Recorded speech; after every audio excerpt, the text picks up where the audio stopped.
बंजारा समाजाची दगाफटका करून त्यांचं 2.5% आरक्षण ज्या जातीनं घेतलं त्या जातीचं बंजारा समाजाशी साम्य आहे का? ते तत्सम आहेत का?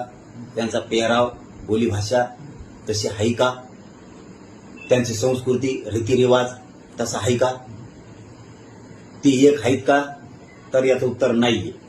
नाही तर ते रद्द करा. त्याची शोधपत्रिका काढा. आमची शोधपत्रिका मागा. आता तुम्हाला लय बारे सांगितलं ना, माया नादी तुम्ही लागू नका. तुमचं आरक्षण आहे, तुम्ही खा. आमच्या कुणबी प्रमाणपत्राला बोगस म्हणता, शोधपत्रिका काढा म्हणता. आम्ही तुमच्या वाटा गेलो. तुमचं की जे बंजारा समाजाचं आम्ही एक हेत म्हणून आरक्षण घेतलं त्याच्यावरती नोकऱ्या लाटल्या, शिक्षण लाटलं, योजना लाटल्या. ते घेतलेलं काढलेला जार, घेतलेलं 2.5% बंजारा समाजाचं आरक्षण हे बोगस पद्धतीने त्यांनी घेतलेले